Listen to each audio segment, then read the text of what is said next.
Hi, Millie. Hello, hello. Thank you for being here with me today. I'm Thanks for excited having me. for us to chitter chat.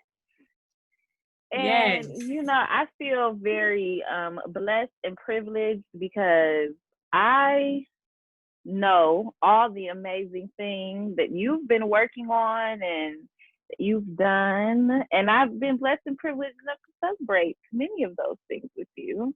Thank But the people you. might Thank you. not know. The people might not know. And so I think that you should tell them who you are, where you're from, where you're going. We need to know. Tell the people. Okay. Well, I'm Camille Upshaw. I'm an actress, a podcaster, all around creative, and an herbalist. Something new under my belt. Yeah. I am from the east side of Detroit. Okay. And I've just been creating since quarantine and waiting to see where God takes me next. Okay. Yes. Yeah. Okay. So I'm glad that you mentioned that you've been creating since quarantine because we've now been in quarantine about 4 months now. I think like we're coming on up on exactly 4 months since things like shut down. Right. Um, so what's the word on the street in the theater industry? Like what's going on? How are people auditioning? Are people getting on stage anytime soon? Like what's Yes. happening? So the theater will not be opening for a while. Mm-hmm. In theaters, as we all know, people are very close to each other. Yes, I'm from Detroit, but I am based in New York. New York is a theater hub. People Mm-hmm. come from out of state, out of the country to Yeah. visit New York for theater. So seeing as though we don't have this under control, it's gonna be a while before the theater doors open back up. And Yeah. it's very unfortunate. It's very unfortunate because nowadays there are auditions happening, but Mm-hmm. nobody knows when the productions are going up. Right. You know Right. what I mean? Yeah. And there's been a lot of Zoom stuff. Now, I don't personally think theater should take place over Zoom, but however, people are doing this to stay active, doing Yeah. reading.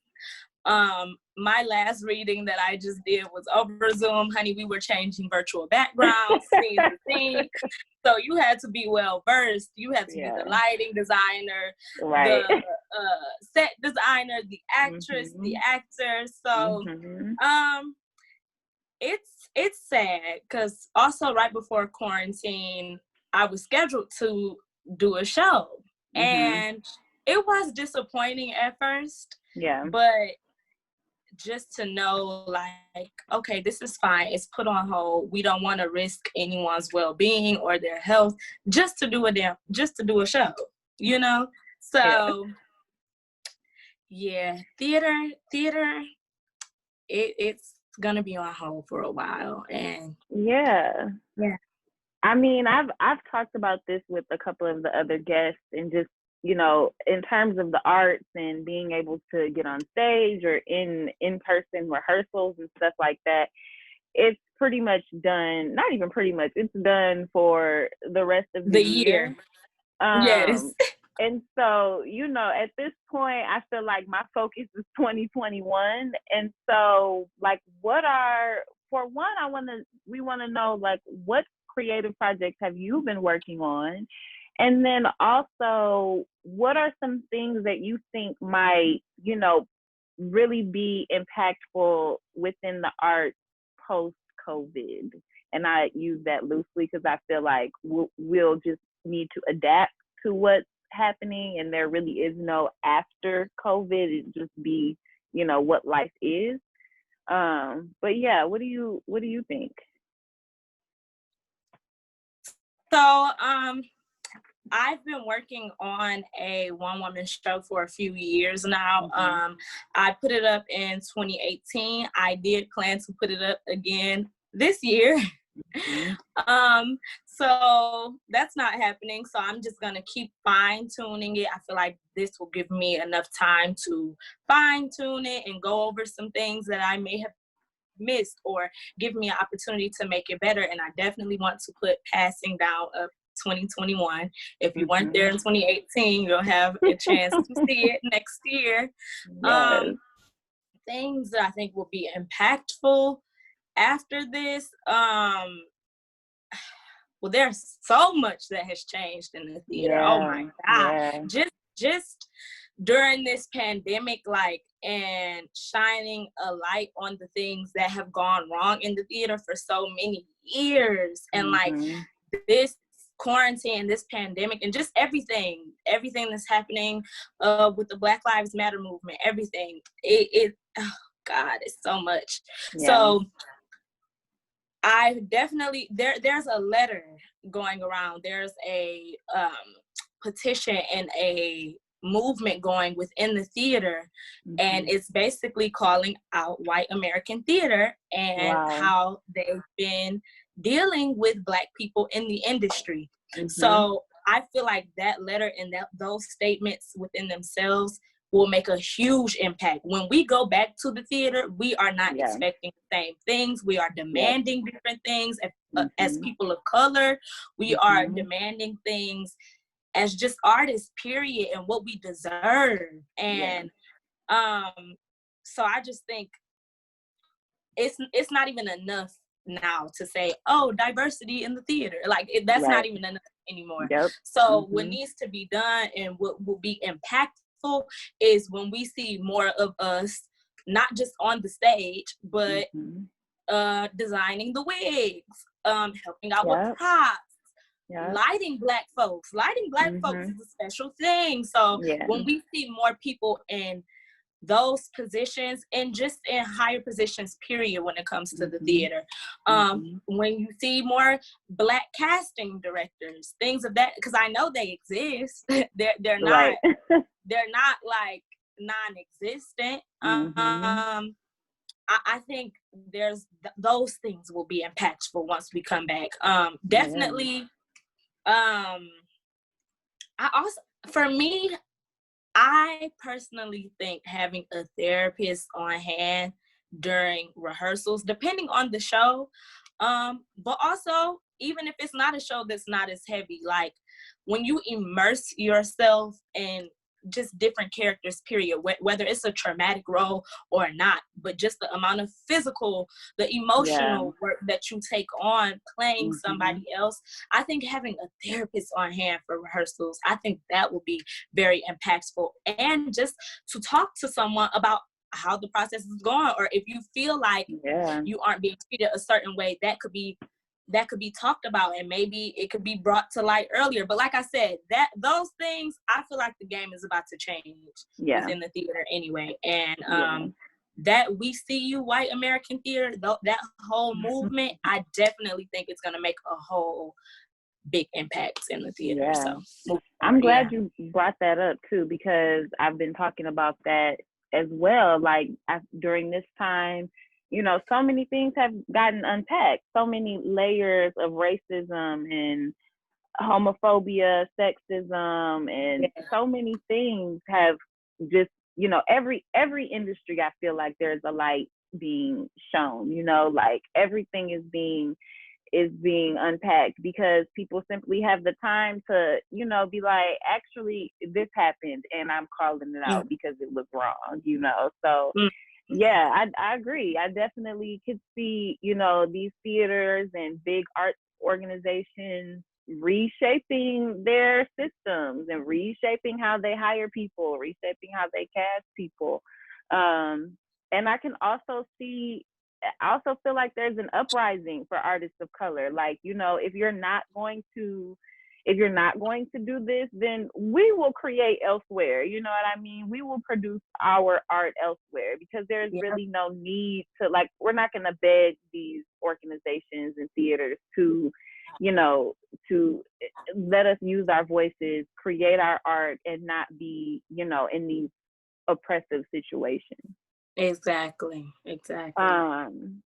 Well, switching gears just a teeny bit, I want to talk about this with you because I know that, I've experienced this and I know you've experienced this, but just a result of the pandemic and not being in New York anymore and having left New York.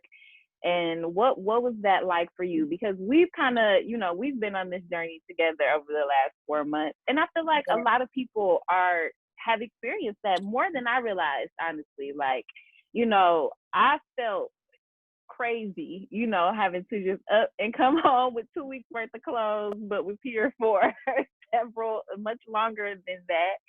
But it's happening. I've actually talked to a lot of people who are like, oh, I'm at home in this state, or I had to go home to this state. And I'm like, dang, there's a lot of us out here who are back home with our families and, trying to make things work. So could you, speak on your experience? Yes.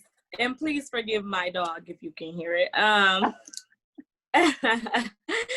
Yes. So, wow. Yes. Packing for 2 weeks and seeing as though we're on month 4 is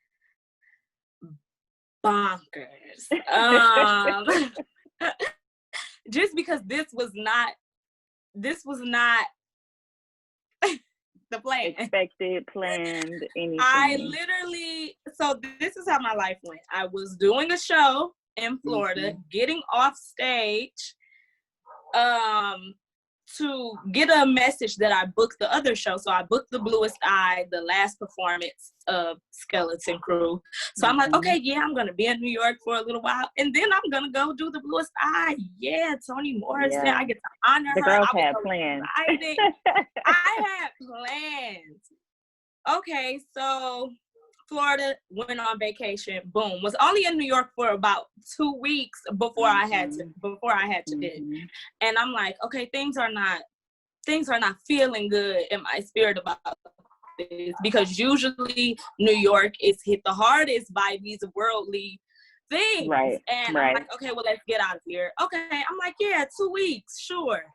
Then as information start changing and new information start coming every day, I'm like, okay, wait. Now, being home with 2 of your parents that you have not lived with for real in years, it was a big adjustment. There are not that you have to get used to playing different roles that you're not used to playing. Yeah. You have to play the daughter. You have to be the auntie, you have to be the sister, the cousin. Not saying that you aren't all of these things while you're away, but now you're physically in the building. So that is different. Just learning how to navigate my energy towards these different things. In New York, I'm doing me. I'm living the life. I'm going on the subway whenever I want. So this dog, I'm so sorry. Well, also, this is our reality. Get used to background noise. So coming back home and just like being in my room from high school and making the space just mine out again, because I'm like, okay, this looks like it's gonna be a while.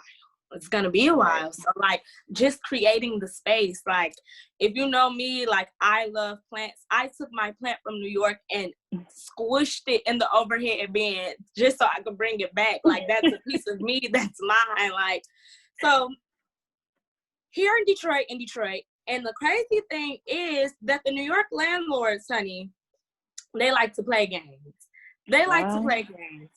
So I already planned to move out of my apartment anyway. I wasn't planning on moving out of my apartment and coming back home, of course. That wasn't the plan. But on May 19th, because I remember the date, my landlord said, oh, rent is due. And I'm like, no, it's not. So then in the midst of the pandemic, I had to fly back to New York So now it was like I hadn't been to New York since March. So I'm like, wow, this is my first time back. New York was an epicenter. What is it going to be like? It was chill, actually. And I kind of missed it, low key. I was thinking that the other day. I miss Brooklyn. And just getting all of my stuff out and just like, I just feel like God made this a new chapter for everybody. Like, and I'm just accepting it for what it is. And it's crazy because sometimes we ask God, like, oh, God, let us just trust you. Let us just trust you. We literally have no choice.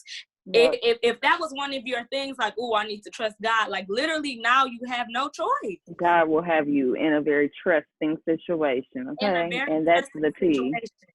So, being here back in Detroit, it also grounds me.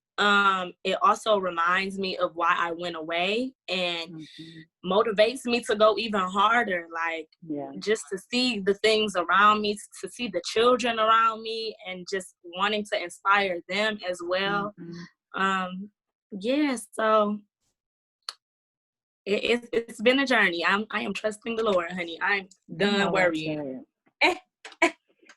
Yes, you know, of course, I can relate to that so much, and I feel like just finding different ways, because like you said, and I feel like it was like a shock, and we were just kind of like, you know, we didn't expect it to be so long, and just finding different ways, you know, to cope and adjust, like you said, making your space your own again. Like, I feel like I had that same, like, okay, this is still my room from when I was 16. Right. I'm grown, you know, so, and, you know, navigating different relationships as an adult. Like, it's weird to be in your hometown as an adult when you've been away for so long. Like, in your parents' house, child. Right.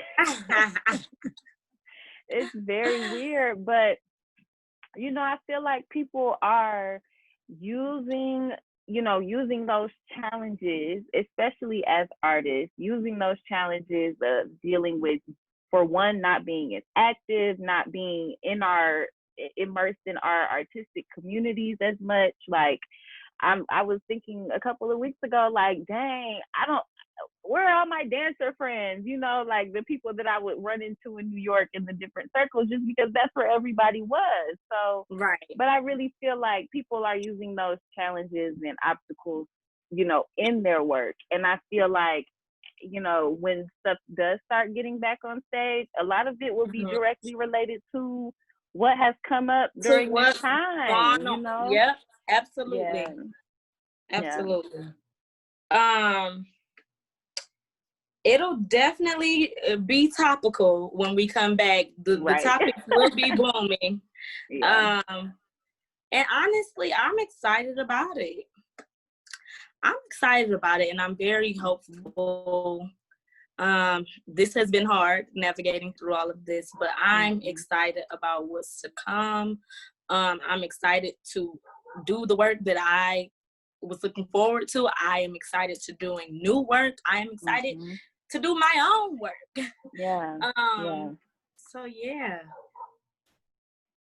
Well, see, Millie, tell the people where they can find you on the socials. Tell them what they should go type into their Spotify app on their phone. Let us know what's going on. Yes, you can find me on Instagram at Camille. That is CMILLIEEE. That's triple E. You can follow my podcast page on Instagram at Cutting Up with Camille. Cutting Up, there is no G, it's cutting. But you can also find that on my regular page. You can type in Cutting Up with Camille on Spotify, Apple Podcasts. Once you follow that Instagram page, you can see where the podcast is distributed. We have multiple streams. So wherever you listen to podcasts, you can listen to it there. You can find me on Facebook. I don't know if the kids still use Facebook at Camille Upshaw. So yeah, follow me, give me a follow, listen to the podcast, Getting Your Joy Back. That's episode 5. And just to throw it out there, Dedicated to Detroit. Will this be out by then? Okay. It's Just in okay. case, let's throw it in there just in Just case. in case. You could come on out to a community event that I'm throwing called Dedicated to Detroit on 3 Mile Drive in Munich. That is on Detroit's east side, 2 blocks off of East Warren. It's just a community event, giving people one less meal to worry about, wanting to brighten the people's day up. So, and if it's not out before the event, Dedicated to Detroit was a great event, guys. Thank you. All right. Thank you. Thank you so much for having me. Yes, this was great.